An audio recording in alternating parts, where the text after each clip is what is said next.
muchachos, un tema delicado como esa manera.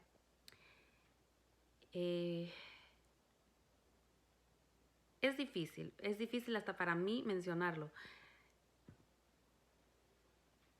Saben de que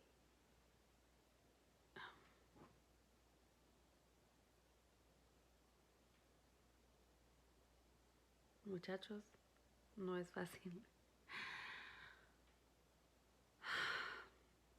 Miren muchachos, dar un testimonio así es difícil porque es prácticamente exponer nuestra vida personal con todos ustedes. Mas sin embargo, si Dios lo ha requerido de mi parte, debo hacerlo, ¿verdad? Miren, les digo de verdad de que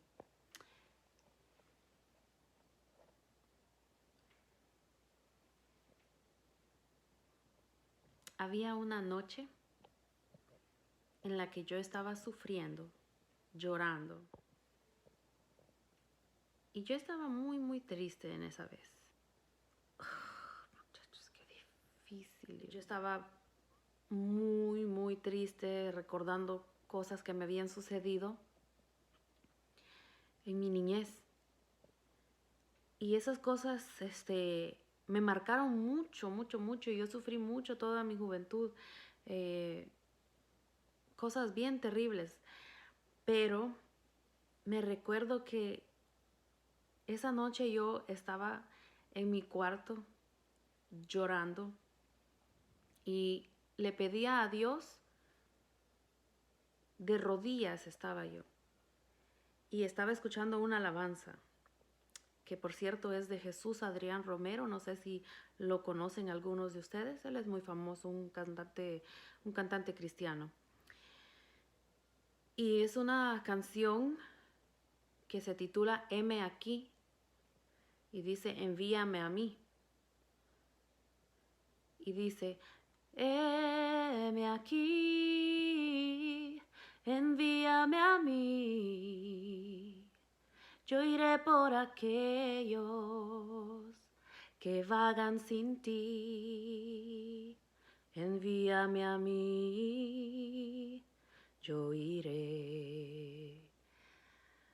Y yo me recuerdo de que yo le pedía a mi Señor que me envíe a mí, que yo iba a ir por aquellos que andaban vagando sin Él. Pero yo estaba como haciendo un trato con Dios, van a creer ustedes. Yo estaba haciendo como un trato con Dios diciéndole, Señor, ok, heme aquí, envíame a mí, yo iré por aquellos que vagan sin ti, pero Señor, sáname, Señor. Sana mi alma, sana mi corazón, sana mi mente, sana mi vida, Señor, que necesita de ti. Yo estoy en la iglesia, te estoy sirviendo, pero no me has sanado, Señor. ¿Y por qué me van a decir ustedes? ¿Por qué, muchachos? Porque cuando yo era una niña muy chiquitita, me recuerdo que mi mami iba de visita a la casa de mi tía. Ellos vivían en un edificio y era un subsol, era, ¿cómo se puede decir un subsol? Era un basement, era un apartamento que son de los pisos de abajo, o sea, de los ground, de la tierra, no sé cómo se puede decir. Pero entonces era un corredor así y ese corredor agarraba a varios apartamentos. No sé si me explico para las personas que conocen más o menos. Entonces, mi tía vivía en un apartamento de un lado del corredor y la amiga de mi mami vivía en el apartamento de enfrente. Entonces las dos puertas se veían de frente. Entonces lo que hacían, como eran amigas también de la señora que vivía enfrente, dejaban las puertas abiertas en el pasillo. Entonces mi mami se ponía a platicar con mi tía, con su amiga, se iban a la casa de mi tía. Y la muchacha que vivía enfrente había recién tenido un bebé. Y me recuerdo de que yo estaba muy chiquita, yo tenía como 3 años. Pero hay cosas, muchachos, que jamás se olvidan. Hay cosas que uno, por más que uno esté muy pequeño y uno cree que los niños no se van a acordar, pero sí se acuerdan. Y un ejemplo soy yo. yo siempre fui muy curiosa, yo siempre fui muy atraída hacia los niños, me gustaba jugar con ellos y más cuando son unos bebitos, son preciosos. Entonces yo lo que hacía es que corría de un apartamento al otro, me paseaba así. Pero en una de esas yo salí al otro apartamento donde estaba el esposo de esta muchacha y estaba en el cuarto con el bebé. Pero como mi mami jamás, ella en su mente se hubiera imaginado algo malo, ¿verdad? Ellas se ponían a hablar y hablar y hablar y hay veces que uno mismo le pasa, que uno habla, habla, habla, se le va el tiempo y de repente, ay, y fulanito, mi niño, ¿y a dónde está? Vamos a ver, ¿verdad? Entonces eso fue lo que le pasaba a mi mami. Ella se inundaba con sus pláticas ahí con sus amigas y su hermana y ahí sucedían estas cosas. Entonces me recuerdo que la primera vez que me sucedió esto, yo me fui directamente al cuarto donde estaba el bebé y el bebé estaba en la cuna, pero el señor estaba en la cama. El señor rapidito se levantó y cerró la puerta. Y yo me asusté. Me levantó y me subió a la cama. Y entonces yo vi que tenía al bebé ahí y yo le dije, ¿qué está haciendo? Bueno, eso me recuerdo que yo le dije a él. Yo le dije que qué estaba haciendo. Y entonces este señor me dijo, nada, nada malo, me dijo. Ustedes ya saben más o menos por dónde va el asunto, ¿verdad? La cosa es de que sin darles mucho detalle, porque pues no viene verdaderamente al caso, este señor abusó de mí. No les puedo decir que me violó porque no me violó, pero abusó de mí de todas maneras, ¿verdad? Y ellos lo que hacen, los violadores, los criminales estos, pedofilios, eh, ellos, cómo se dice eso? Ellos amenazan a los niños y los niños pues ellos no saben, ¿verdad? Entonces, bueno, un niño es inocente, pasó esa vez, esas cosas que me marcaron porque yo me sentía muy, muy mal, bueno, mismo que yo era una niña, yo me sentía abusada, me sentía como que me habían hecho algo malo y que yo había hecho algo malo. Entonces, eh, pasó un tiempo, me imagino yo, ¿verdad? Porque no les puedo decir con garantía cuánto tiempo pasó, pero sí sé de que tuvo que haber pasado un lapso de tiempo para que vuelva a suceder algo de esta manera. Y volvió a suceder, pero esa segunda vez me recuerdo que este señor, sí, yo le pregunté a él que por qué hacía estas cosas y él me dijo, es que no te estoy pidiendo que hagas nada malo, pero entonces, como les digo, él ya me había bajado lo que era mi calzoncito y me había dicho que yo baile. Y yo le dije que yo no quería bailar, que yo me quería ir. Y me dijo, pero ¿por qué haces eso? Me dijo, no te pongas así, me dijo, la niña de arriba, ella sí lo hace, me dijo. Y yo, cuando me dijo eso, la niña de arriba, o sea, yo me impresioné para que jamás yo lo haya olvidado también. Es porque me impresionó que me mencionara a la niña de arriba. ¿Quién era la niña que vivía arriba? Yo no sé quiénes eran los otros niños. Con el tiempo sí nos dimos cuenta. Pero bueno, este señor, como ustedes saben, los abusadores, ellos manosean, hacen cosas muy feas. Sucedió eso. Más adelante en mi vida, callando esto, ¿verdad? Porque jamás lo había mencionado yo era una niña y no lo mencioné, eh, me callé esto. Más adelante en mi vida, mi mami estaba trabajando, mi papá trabajaba y nos dejaban a mi hermanito y a mí con una niñera, con una señora pues que nos cuidaba. Era una amiga de la familia, supuestamente. Y Satanás, como les digo, él cuando tiene que hacer las de él, las hace y no le importa nada. Me recuerdo que también esta señora, desdichadamente, eh, abusó de mí también.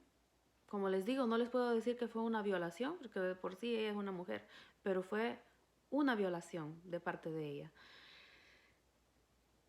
Me recuerdo que ella también vivía en un apartamento de sótano, de abajo. Y tenía, es más, en ese apartamento nosotros, mi familia, ya habíamos vivido nosotros en ese apartamento. Entonces yo me recuerdo muy bien de ese apartamento. Y me recuerdo que había una puerta que iba a dar hacia una callecita por atrás, no sé cómo se puede decir, una calle. Aquí se dice une ruelle en francés, une ruelle. Entonces es como una calle que pasa por atrás, pero donde no pasan muchos carros, solo como un pasaje, no sé cómo explicarlo. Y entonces lo que ella hizo esa vez es que creo que veníamos como llegando de la escuela.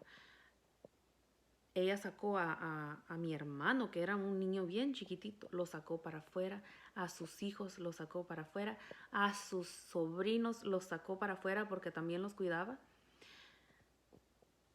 Y cuando yo iba para afuera, o sea, inocente como toda una niña, yo quería jugar con mis amiguitos, con mi hermanito, íbamos según yo para afuera, ella me detuvo a mí.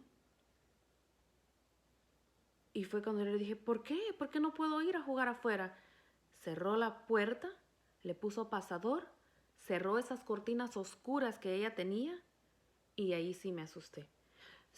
Yo me recuerdo que sentí mi corazón y son pocas las veces que he sentido cuando mi corazón late fuerte y hasta yo misma lo puedo escuchar. No sé si a ustedes les ha sucedido algo así, pero entonces eso me pasó a mí en ese momento.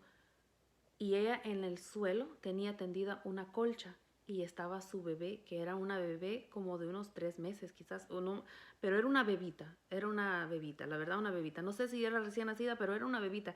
Yo latino que en mi recuerdo como unos 3 meses, no sé. Y me dijo que me acueste. Y yo le dije que yo no tenía sueño, yo no quería y me puse a llorar. Yo me puse a llorar, muchachos.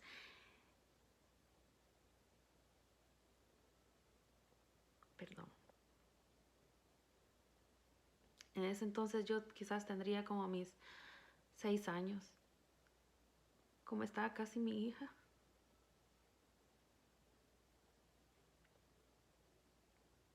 Muchachos, qué duro. Pero ya se podrán imaginar las cosas que una persona mala le puede hacer a los niños. Yo viví eso en varias oportunidades con esta señora y en varias oportunidades con el otro señor. Esta señora también me amenazó y me dijo de que si yo le contaba a mi papá que él iba a ir a matarla y él iba a terminar en la cárcel y yo jamás lo iba a volver a ver. Y me decía también de que si yo contaba, si él no la mataba, el hermano de ella iba a matar a mi papá. ¿Ustedes se imaginan una niña de esa edad que la acaban de abusar? ¿Cómo se siente cuando le dicen algo así, una realidad tan fea como es que le van a matar a su papá o que ya jamás, nunca lo va a volver a ver o que le va a hacer daño a su hermanito? Y en una de esas ocasiones sí le pegó a mi hermano y su hijo le contó a mi mamá. Y esa fue la vez que mi mamá ya nunca más nos llevó. Y Dios lo hizo para que no me sigan haciendo daño. Porque yo no hablaba, yo no quería contar eso. Para que no me le hagan daño a mi papá o a mi hermano o a mi mami. Entonces, ay muchachos, yo esto ya lo había grabado. Yo esto ya lo había grabado y lo tengo que volver a grabar. Pero yo sé de que no he sido una mujer que he sido violada por un hombre completamente. Pero sí he sido violada de todas maneras. Cuesta aceptarlo. Pero sí sucedió. Entonces, si esto le puede ayudar a alguien allá afuera para que cuiden a sus niños. Yo tengo que decir mi testimonio. No sé cuántos de ustedes quizás han pasado por algo similar. Y tengo que decirlo, muchachos. Otra vez. La última vez no tenía maquillaje. Ya me imaginaba lo que iba. Esta vez, como les diste el en vivo, tenía maquillaje. Así que bueno, para no hacer esto muy, muy feo, muy triste, muy chillón. Pero muchachos, eso me pasó a mí cuando yo era una niña. Yo no les conté jamás a mis padres, pero yo siempre viví con eso adentro de mí. Y yo no le conté eso a nadie. Cuando yo crecí y ya comencé a ir a la iglesia, me recuerdo que a los 10 años, antes de los 10 años yo comencé a ir a la iglesia. Cuando yo cumplí 10 años, mi abuelita me mandó un dinero para que yo hiciera una fiesta de cumpleaños y llegaron mis amigas de la iglesia. Hicimos una fiesta que yo creo que hasta la fecha todas se recuerdan. Y me recuerdo que en una de las clases dominicales, la esposa del pastor en aquel entonces estaba hablando de lo que era aceptar al Señor Jesús en su corazón. Y bueno, yo comprendí lo que ella estaba diciendo, pero no le puse mucha mente. Y dijo ella, bueno, nosotros antes de comer estos alimentos, porque nos daban también unos alimentos, vamos, dijo ella, perdón muchachos, porque es que no traje no traje, ¿cómo se llama? El cosa esta para detener la cámara. Entonces yo me recuerdo de que muchachos, ella dijo de que antes de comer los alimentos íbamos a orar los unos por los otros. Y a mí me tocó orar por la muchacha, que es la niña, que estaba a mi mano derecha. Pero me recuerdo que en ese momento que todos comenzaron a orar, ¿verdad? Pero en el momento de que, después de que yo oré por ella, yo sentí adentro de mí, recordándome, ¿verdad? De tantas cosas que yo había vivido, yo sentía dentro de mí como que Dios me estaba diciendo, hija, tranquila, no te pasó nada, yo estoy contigo. Tienes que aceptarme. Yo voy a venir a vivir en ti y te voy a cuidar. Y yo sentí eso y sentí como, pueden pensar que es mentira, que las cosas son falsas y todo, pero hermanos, yo sentí como un aire atrás de mí. Un aire. Yo era una niña, en ese momento ya tenía 11 años. Y me puse a llorar. Y yo decía así. Y entonces fue que se acercó a mí la esposa del pastor y me dijo, Jocelyn, ¿qué te pasa? Y yo no dejaba de llorar. Yo no dejaba de llorar. Entonces ella me llevó a otra sala. Y claro, yo no les conté nada. Pero ella me dijo, hija, es que tú deseas aceptar al Señor Jesús en tu corazón como tu único y personal Salvador. Y ahí fue que yo le dije que sí. Y ella me dirigió en lo que es la oración de confesión de fe. Y yo acepté al Señor Jesús en ese momento, pidiéndole de que viniera a mi corazón y que me cuide, que me limpie de todo pecado, porque pues yo estaba segura que yo era la pecadora. Y después de ese momento yo me sentí muy ligera. Yo sentí de verdad, hermanos, como que Dios me había quitado un gran peso de encima. Y me sentí como acompañada. Me sentí como que alguien estaba conmigo cuidándome. Pero el hecho de que tú aceptas al Señor Jesús como tu personal Salvador no quiere decir que ya se acabó todo, el pasado se borró, aunque dice que es borrón y cuento nueva, ¿no? Todas las viejas cosas pasaron y aquí todas son hechas nuevas. Pero siempre hay consecuencias a las cosas, a las acciones. O sea, Dios te perdona si tú has cometido un pecado. En mi caso es Dios me limpió de eso, no porque yo haya cometido un pecado, sino porque Él me liberó de eso y no permitió que me vuelva a suceder. Ahora, las consecuencias siempre quedan. Y yo viví esas consecuencias de manera que yo pensaba que jamás me iba a casar, porque yo no iba a soportar que jamás nadie me toque mi piel. Es más, mis padres pueden decir de que yo era muy enojada.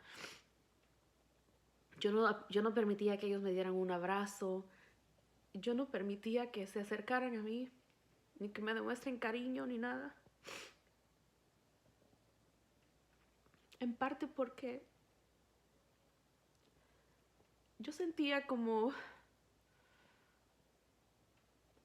un, ¿cómo se puede decir? Un reproche, si se dice así. Yo sentía como que no me habían cuidado lo suficiente y permitieron que me sucedieran esas cosas tan feas. Entonces, toda mi juventud callé eso. Y cuando comencé a ir a la iglesia, todo el mundo hablaba de que cuando uno se casa se tiene que casar virgen, que si no los maridos no lo van a querer a uno, cosas así, cosas así. Y yo decía, uy, no, menos. ¿Quién se va a querer casar conmigo? Y esas cosas me aturdían, me aturdieron todo, pero yo decía, y yo siempre he tenido eso, yo decía, pero quiere decir que me voy a quedar sola, no voy a tener hijos. Voy a ser una mujer vieja, quizás amargada. Y me recuerdo que yo le decía a mi hermanita, Dina, cuando tú te cases, es que me vas a regalar un bebé para que sea mi hijo. Y me decía, no, ve, tener los tuyos, me decía ella. Y yo decía, wow, voy a ser la tía que anda siempre tratando de ver si le dan un poquito de amor los sobrinitos. Así pensaba yo y me daba mucha tristeza y me daba cosa aceptar eso. Y yo le decía a mi mamá, mami, es que Dios quiere que yo me quede sola. Y me decía, si Dios quiere que te quedes sola, te vas a quedar sola. Y yo odiaba que me dijeran eso, porque yo decía, ¿cómo Dios puede desear algo que yo no quiero para mí? ¿Cómo Dios puede decir que se quede sola esta? Mismo que ella quiera tener una familia, yo quiero que ella se quede sola. Y yo decía, ¿cómo puede ser tan egoísta de decir eso? Yo no lo creía y no lo aceptaba en mi vida. Mas, sin embargo, para mí tener un novio me costó. Me recuerdo que yo dejaba mis amigas, es más, mis amigas en la secundaria, ellas tenían novios. Y yo me sentía mal, yo decía, wow, ya mis amigas tienen novios y yo no. Entonces vengo yo y yo me inventaba las historias. Mis amigas pueden ser testigos de eso. Yo me inventaba historias. Yo les decía de que, fulano de tal es mi novio. Sí, mi novio me escribió una carta. Yo solita me escribía cartas. Unas locuras. Y yo decía, ay no, para no sentirme menos, para que no digan que soy rara, para que no sospechen. Ay, y que dejen de ser mis amigas. Cuando ellas tenían novio, yo hacía como que yo también estaba enamorada de tal niño. Y cuando el niño llegaba a decirme que le gustaba yo, ay, Dios mío, pero es que me daba miedo. Y yo les decía, sí, soy tu novia. Pero cuando querían venir a acercarse a darme un beso, no, no, es que no, ya terminó, ya se acabó, les decía yo, no, ya no te quiero, ya no te quiero, imagínense. Y entonces, yo no sé qué pensaban los niños, eran unos niñitos en ese entonces también. Pero, pero lo que les quiero decir es que me da risa porque ahora que lo pienso, digo yo, ¿qué han de haber pensado de mí? Me recuerdo un niño que se acercó a mí, que me dijo que iba a ser mi novio. Y cuando se acercó a mí, yo solo le vi la gran cara y le pegué la cachetada al bicho. Y salí corriendo, muchachos, yo salí corriendo y a llorar. Porque yo me sentía rara, que mis amigas sí tenían sus novios y yo no podía. Mismo que yo hacía pasar como que sí, yo no podía, yo no podía. Es más, una de mis amigas duró mucho tiempo con el novio y yo no, nada. Pero bueno, lo que les quiero decir es que en ese momento yo estaba pasando esa tribulación, esos momentos de dudas, de incertidumbres y todo. Pero hubo una vez que había un reportaje en la tele que hablaban de la virginidad y yo no pude contener mi llanto y me puse a llorar. Y mi papá estaba a la par mía, muchachos. Y se me quedó viendo. Yo me imagino que dentro de él, como padre, ha de haber dicho, ay, mi hija ya cayó. Yo tenía 14 años. Él ha de haber dicho, mi hija ya estuvo. Ya tuvo novio y esta niña ya me va a salir con su domingo 7 o no sé cómo se dice. Él ha de haber pensado eso porque cuando se acercó a mí y me dijo, hija, ¿por qué está llorando? Me dijo así él. Y yo No quería hablar, ¿para qué les digo? No quería hablar. Pero le dije, es que yo no sé si yo soy virgen. Y me dijo mi papá, hija, no hay problema, me dijo, si usted, me dijo, ya tiene novio, es bueno que me lo cuente. Y yo le dije, no, es que yo no tengo novio, no quiero tener novio, le dije. Y entonces él, ahí sí ya se puso él como en qué pensar. Y me dijo, y entonces, me dijo, ¿por qué decís eso? Me dijo. Y ahí fue que yo le solté toda esa sopa, muchachos. Déjenme decirle de que yo creo que en ese momento mi papá como que abrió los ojos y dijo, ¿qué estaba haciendo yo en ese momento?